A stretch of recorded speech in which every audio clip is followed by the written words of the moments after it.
fanokanana ny lalana professora Zafy Albert efa tomombana avokoa ny fanomanana.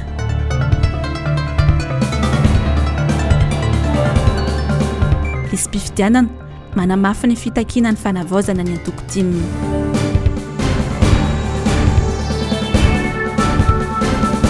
Vidim-bary nahitana fiakarany 50 ariary ny vidiny eny an-tsena. Manantitra ny arabo ambam-pirarintsao anareo tompo-klasy tombovavy ary manasa ihany koa anaraka ny vaovao eto amin'ny fahitalavitra MBS. Eo amin'ny raharaham-pirenena avy hatrany aloha momba ny hoe fifidianana eo anivon'ny communal fifidianana ben'ny tanàna sy ny mpanolotsaina efa nisy ny tetiandro izay nambarany teo anivon'ny vaomiera-pirenena mahaleotena momba ny fifidianana na ny CENI ny amin'ny daty izay noeritreretina fa natanterahana azy io. Ankehitriny anefa dia tsy mbola miteny na inona ny eo anivon'ny gouvernemanta ny prime ministre mbola mipetraka ny gouvernemanta ray manontolo tsy mbola mitsangana fa dia mbola fampandehanan-draharaha vonjimaika no atao amin'izao fotoana izao. Ny fotoana nefa mandeha etsy ankilany kosa ny olom-pirenena ny antoko politika maro ny mpanaramaso ny fifidianana dia mitaky mandrakariva ny amin'ny tokony hanavaozana ny lisym-pifidianana io ilay antsoina hoe révision spéciale. Ny antoko tiako Madagasikara dia mitaky ny anaovana an'izay satria io lisym-pifidianana io no anisan'ny aindehibe iankinan'ny fifidianana. Dia hoarantsika ny tati-baovao momba an'izay Edena Elia eo amin'ny sariny Mathieu Prince. Atombotra ny fifidianana ben'ny tanàna sy mpanolotsaina raha ny tolo-kevitra momba ny tetiandrom-pifidianana navoaka ny CENI no raisiny. Isan'ny mampanontany ny olom-pirenena maro anefa ny mikasika ny fikitiana na ny fanavaozana ny lisym-pifidianana izay nanimba ny endriky ny fifidianana farany teo. Efa nisy tokoa mantsy ny fanambarana nataon'ny CENI fa tsy afaka kitihana intsony ny lisym-pifidianana raha toa ka ankatoavy ny gouvernemanta io volavolana tetiandro navoakan'izy ireo io. Raha misy tokoa nefa ny fankatoavana izany mandritra ny filan-kevitry ny minisitra dia tokony ho ny 20 Jolay no nanomboka ny fanaterana ny antota taratasy firotsahako vidiny araka ny tetiandro navoaka ny CENI. Etsy-kilany efa misy sahady ny fanaovany ainao manjery iray antso ho an'ireo kandidata olotry ny antoko manohana ny fitondrana nefa tsy mbola navoaka ny gouvernemanta ampahibe maso ny tetiandro mamaritra ny fifidianana. Manoloana izany entitra ny antoko tiako i Madagasikara mbola manamafy ny fitakiny hatrany am-piandohanina dia ny hanavaozana ny lisym-pifidianana mialohan'ny irosona amin'ny fifidianana ben'ny tanàna sy ny fifidianana mpanolotsaina. Mangataka izahay ary mitaky mijerena indray mandeha alohan'ny irosona amin'izany fifidianana communal zany satria tena tsy azo ekeny zany fa mikitikitiky ary manakorotana ny atao hoe tena safidim-bahoaka tsy taratra ny safidim-bahoaka raha ny vokatra nisy teo aloha teo.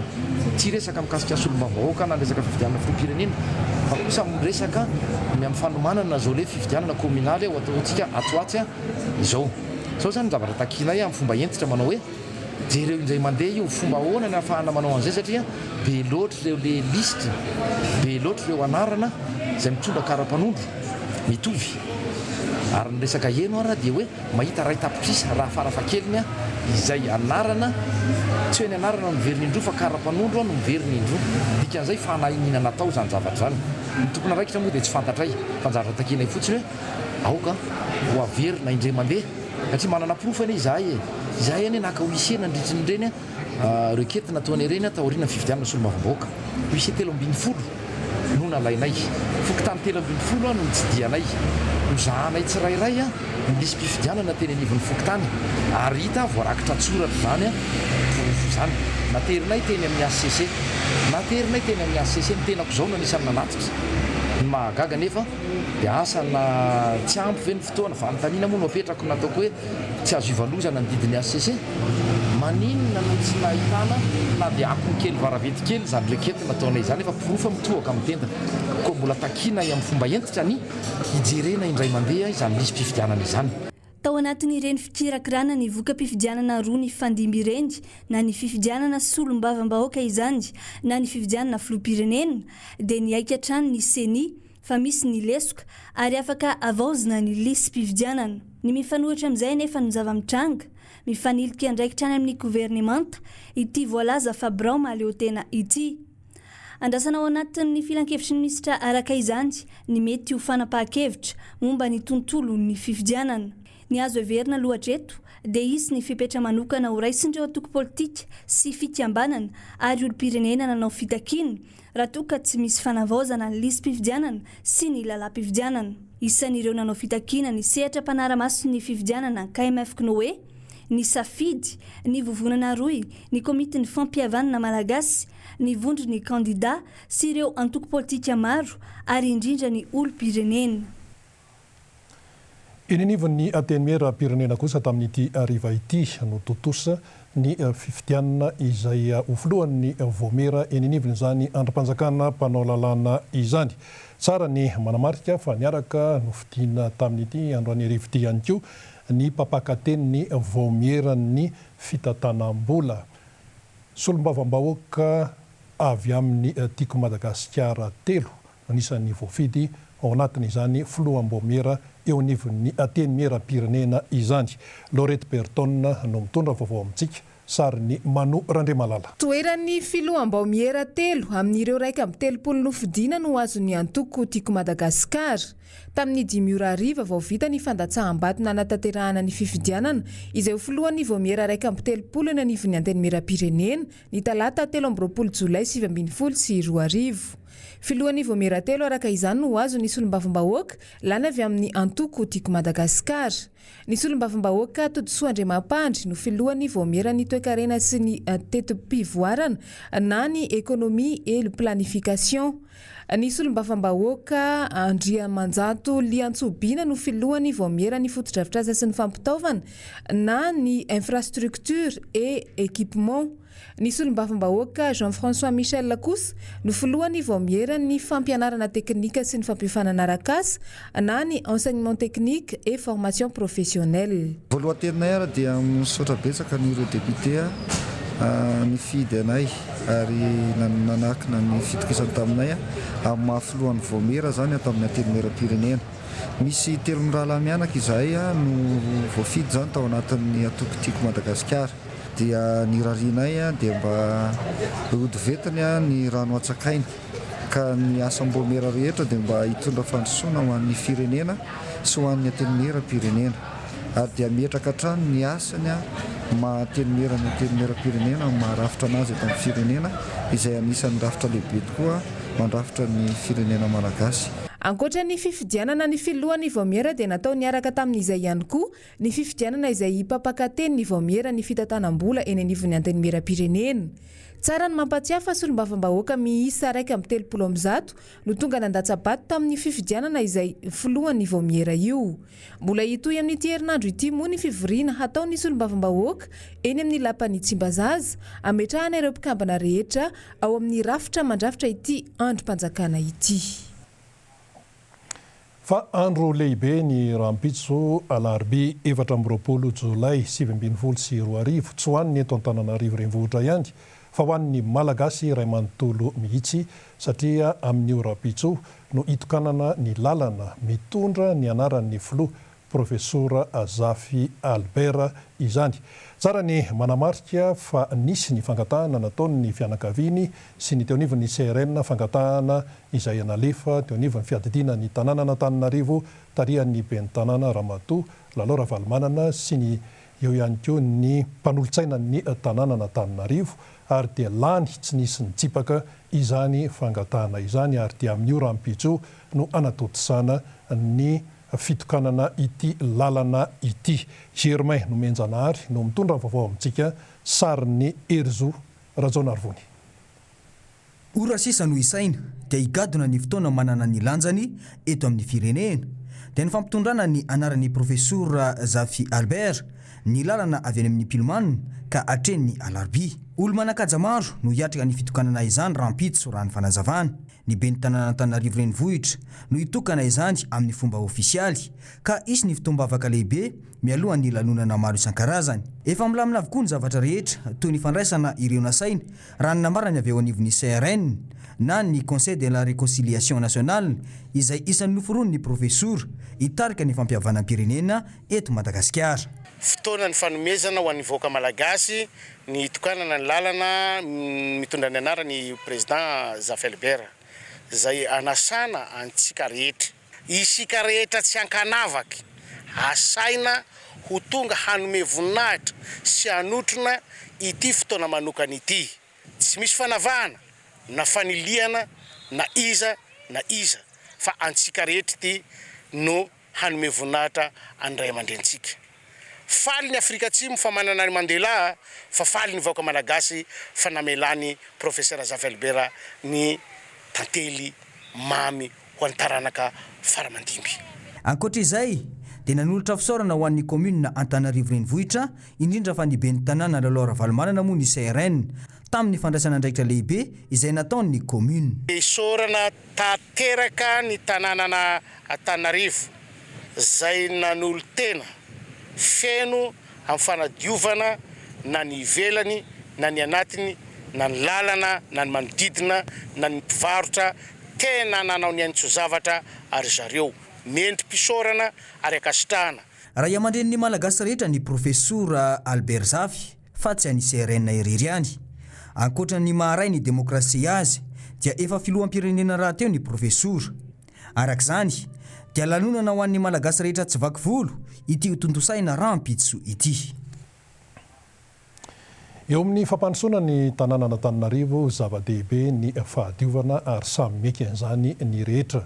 Olona telo tapitrisa isan'andro raha teo no mifamoivoy eto amin'ity Antananarivo ity. Misy anefa ny fotodrafitrasa izay misy ny tsy fetezany toy ny hoe tatatra izay atsetsina mahatonga ny rano maloto paritaka ety ivelany tonga hatreny amin'ny arabe. Ny eny tsy mialonjafy eny dia nahitana n'izay tranga izay ary dia nandray andraikitra avy hatrany ny commune Antananarivo renivohitra nanao ny fanadiovana dia ho arahantsika ny fanadiadiana momban'io.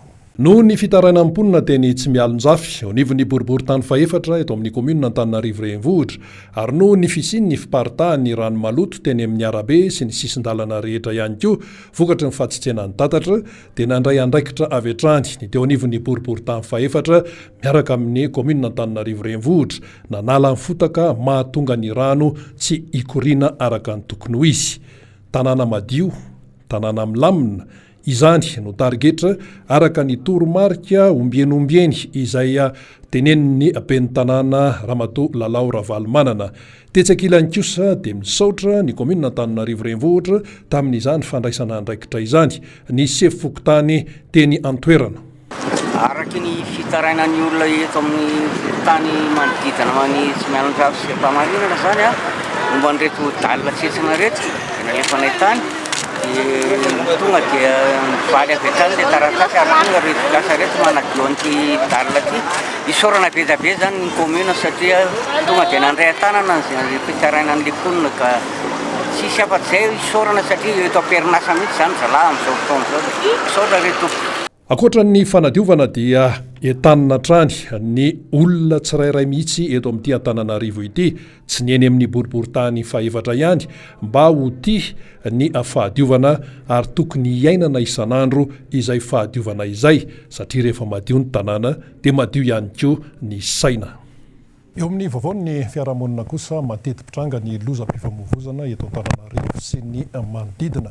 Raha ny tamin'ity androany ity dia nisehony izay lozam-pifamoivoizana izay ny teny Akorondrano teny fiara anankiray sy moto anankiray no ny fandona mafy dia mafy roa no naratra vokatra izany ary dia noentina avy hatrany tany amin'ny toeram-pitsaboana. Ahoana raha mifandehana ity lozam-pifamoivoizana teny Akorondrano ity Germaine Menjanary ny teny toerana sary ny Erzo Rajonarvony. Tahaka izao ny zavanisy tetsy ampitany leader presse Ankorondrano.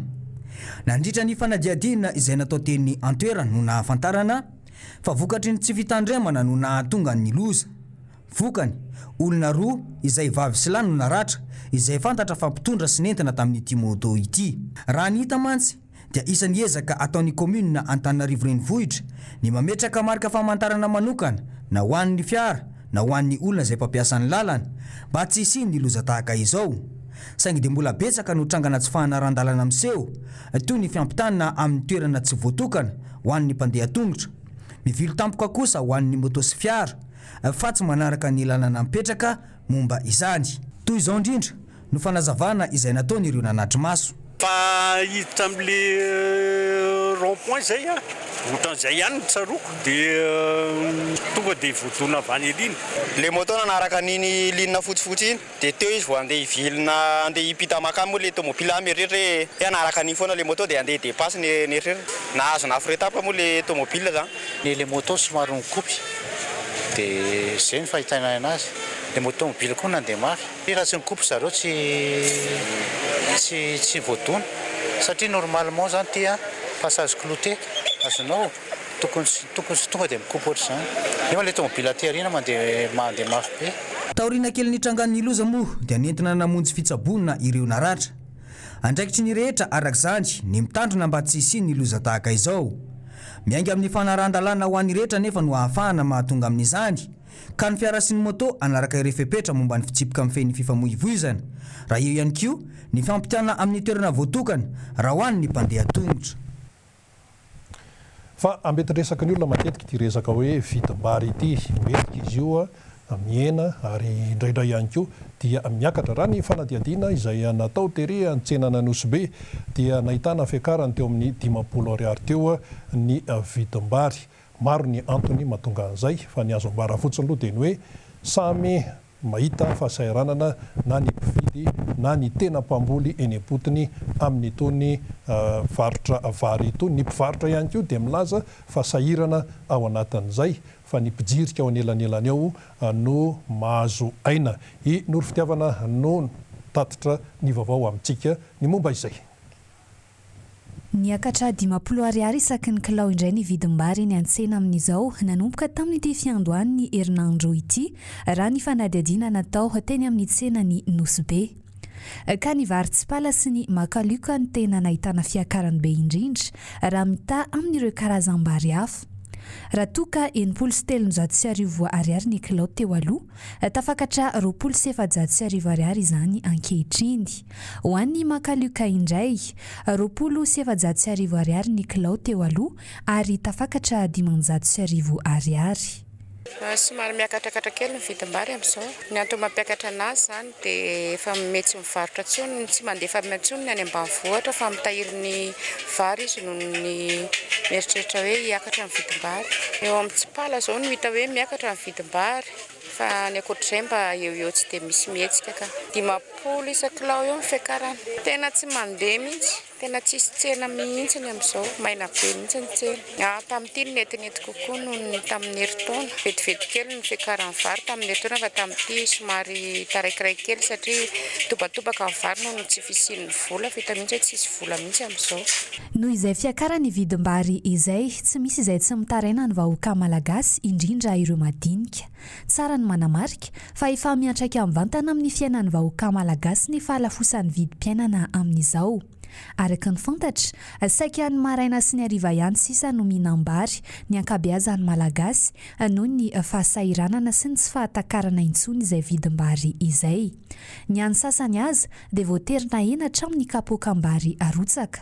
Raha toka 10 kapoaka no narotsaka tamin'ny herintaona ho anina 12 mianaka izay ampy maraina atoandro hariva, tsy misy afa-tsy 2 kapoaka sisa nanomboka tamin'ity taona 2012 ity raha ny fanazavana.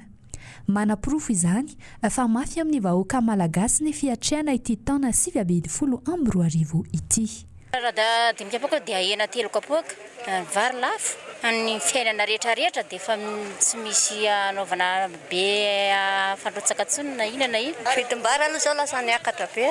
Tena raha ohatra ianao zao ohatra hoe tamin'ny taloha ianao raha mividy vary 10 kapoaka zao ampy maraina atoandro hariva. Nefa amin'izao zany tsy efa ny atoandro efa tsy mihinana tsony fa maraina sy hariva ihany sisa ny afaka mihinana. Zay zao tamin'ny maraina atoandro amin'ny hariva vao afaka mihinana. Ny atoandro mba vitana ela sopisopy eny dia efa zay. Tena lafo be ny vary. Mihinana intelo fa tsy vidina. Izay manokana zao 12 dia 2 kapoaka no rotsakay. ny ena zany nitsapoaka ny olona betsaka ao an-trano teo aloha zany dimy tsapoaka mihitsy ny tena zany fa zao mivadika amin'le an'izy lafo be miakatra daholo ny ena lafo ny vary lafo manao hôtely tsy izy tombony tsony amin'ny zavatra lafo ny saribao lafo be isan-karazany. Raha ny zava-misy no jerena miaina ao anatin'ny fahantrana lalina tanteraka ny vahoaka malagasy. Tsy tantaratra nefa ny fandraisana andraikitra ny tompona andraikitra ny amin'ny tokony jerena akaiky ny sosialim-bahoaka. Ho any amin'ny distrika ny Andramasina kosa isika amin'ity vaovao manaraka ity. Raha ny zava-misy any an-toerana dia 7 volana tsy nandray tampikarama ny mpampianatra ao amin'ny distrika ny Andramasina. Marobe ny vokatra izay ary ireo mpianatra dia mialan-daharana tsy kelikely etsy an-daniny nefa dia mirongatra ihany koa ny alatromby ao amin'ny distrika ny Andramasina. Ao raha ny tatitra no entin'ny solombavambahoaka Madagasikara voafidy tao amin'ny distrika ny Andramasina. Edena Eliano mitatitra ny vaovao, sary ny Mathieu Prince. Mpampianatra anjatony maro ao amin'ny distrika n'Andramasina no tsy misitraka tampikarama tao anatin'ny 7 volana izao. Tsy vitan'izay fa ny 5 isanjato hatramin'ny 10 isanjato ireo mpianatra dia miala andaharana avokoa amin'izao vokatry ny tsy fananan'ireo ray aman-dreny vola anefana ny saram-pianarana. Io fiovan'ny tetiandro mpampianarana io ihany koa no isan'ny antony mahatonga io fialana andaharana io. Ny olana any amin'ny fanabeazana dia ny karamandreo mpampianatra subventionné reo zany dia mbola tsy nandray tao anatin'ny 7 volana zay. Oharinay amin'ny anay any amin'ny faritra Andramasina zany mbola be da be mihitsy ny anay ny subventionné. Dia le subventionné fa tsy mivoaka. Dia le metra franc mandray sady kely le karama ny tsy ara-potoana. Dia zay zany lasa miteraka olana be ny any. Fa ny tena zavatra tsikatra amin'izao zany dia mitsoaka andaharana ny ankamaroany. Satria ny antony zany misy aloha ny antony avy amin'ny mpianatra eo aloha ny aretina zany tsy fanomezantsy fa misy koa ny antony avy amin'ny ray aman-dreny satria raha natsiaro ny anareo tamin'ny taloha tamin'ny andron'ny Dadaravalomana dia tsy mandoa sara-pidirana sy sara-pianarana ny mpianatra fa taty aoriana dia lasa ohatra mitady hitovitovy amin'ny sekoly tsy miankina izy any amin'ny fanjakana. Indrindra fa ny amin'ny faritra misy anay iny. Indrindra moa fa mbola ao anatin'le hoe école communautaire le izy fa tsy mbola mahazo an'le satana hoe EPP. Dia raha azoko mety eo amin'ny 5 à 10% eo zany zao efa mialan-daharana. Satria lasa lavalava be ihany koa le atao mpianarana. Zay koa zany ny tena marika anankiray dia kivy andaharana. Lasa kivy le mpianatra dia mialan-daharana daholo. Tsy lara-pamehana ho an'ny fanjakana hatreto ny ijerena akaiky ity olany fampianarana ity tao anatin'izay enim-bolana ny joroany ny fitondrana izay. Na dia efa hita mibaribary zao aza ny fienany ny tapa-avitriany sy ny tapa-aizan'ireo mpianatra ary indrindra ireo fitokonana maro samihafa ataon'ny mpianatra sy ny mpampianatra. Isan'ny antom-pijoroany ireo solombavambahoaka TIM eo anivon'ny anteny meram-pirenena ny hiady ho an'ny vahoaka malagasy mikasika ireo lalàna mamaly ny filany toy ny lalàna momba ny fampianarana. Ity resaka calendrier scolaire ity le hoe atao amin'ny janvier sy février zay zany no fandarana hoe tanjona farany hoe atao janvier sy février ny grande vacances dia efa hita fa tsy mety satria be da be ny olana terak'io na social na culturale indrindrandrindra fa économique. Dia raha ny fanirianay zany dia alomba hiverina toy ny taloha ihany. Kasika zay fanabeazan'izay ihany dia ny fiangavianay zany dia hoe aleo ny anglais atao obligatoire amin'izay amin'ny 3e.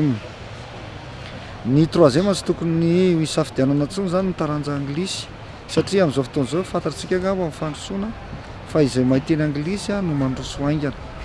Koa irariana zany mba hiova mihitsy lalàna iny mba ho atao tsy maintsy ataona hoe obligatoire ny anglais.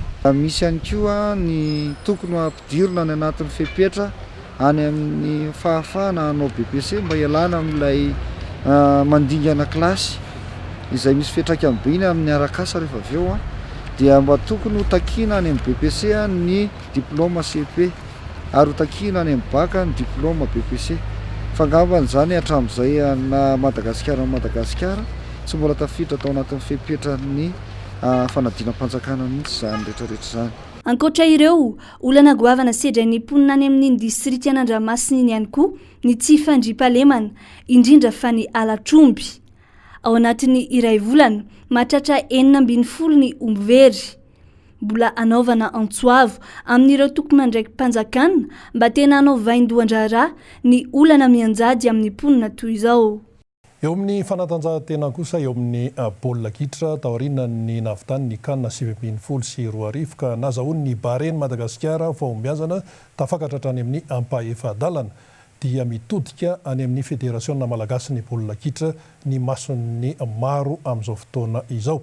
Tamin'ity tolakandro ity dia niatrika amin'ny mpanao gazety ny filohan'ny izany vonjimaika ny eo anivon'ny comité de normalisation zany Tariandramatoa Atala Beatrice ka tamin'izany no nilazany ny lisitra vonjimaika ho an'ireo na feno fepetra ho afaka ilatsaka ho fidiana ho filohan'ny Federasiona Malagasy ny baolina kitra izany.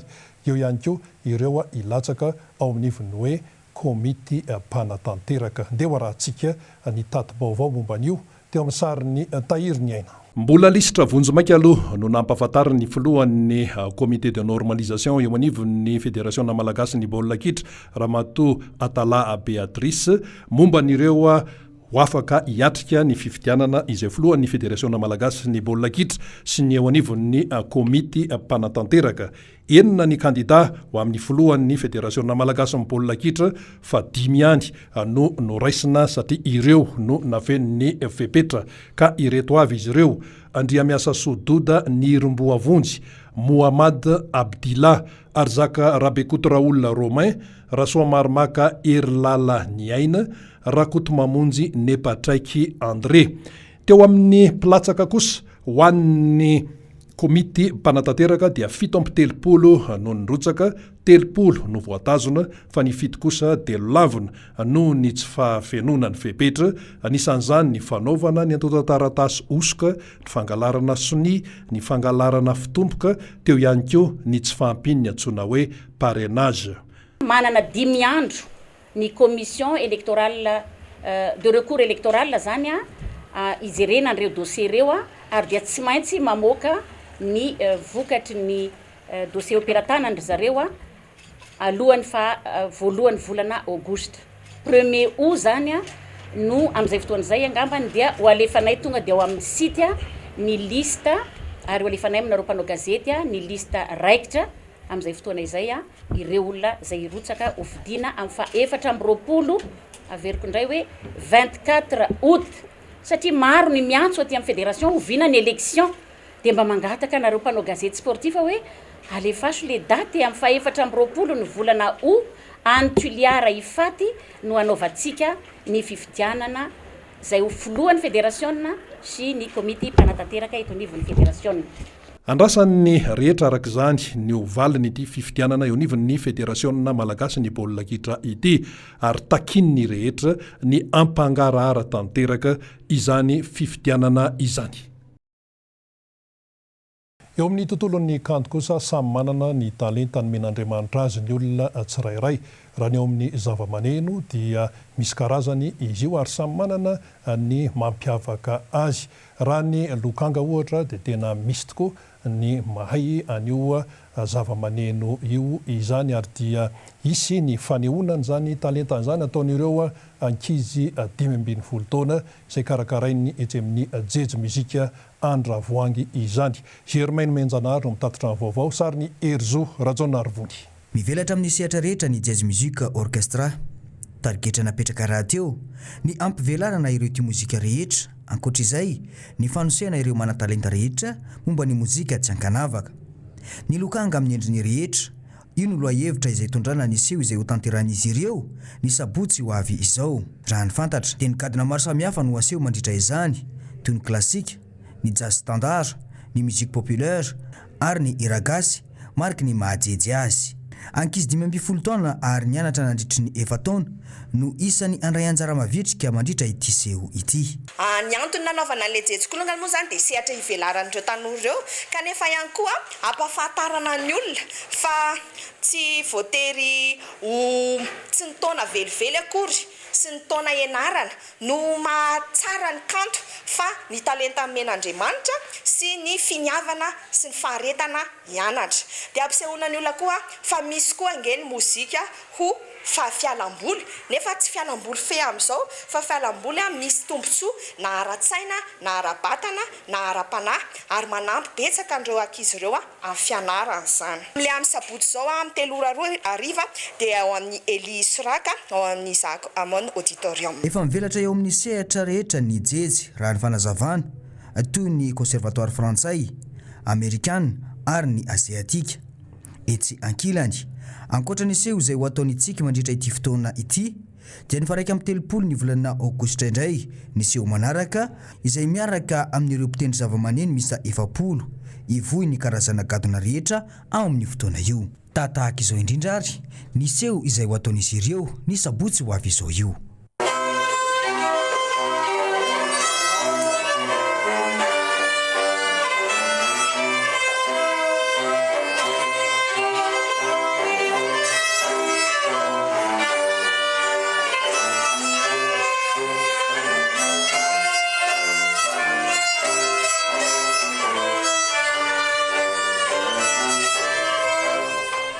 Dia iny vaovao ny talenta sy ny mozika iny ihany koa no namarana ny vaovao teto amin'ny fahitalavitra MBS isaorana ao naharitra hatramin'ny farany. Isaorana ihany koa ireo namana maro be ao ambadika ao niarana natotosa ity vaovao ity. Veloma tompoko.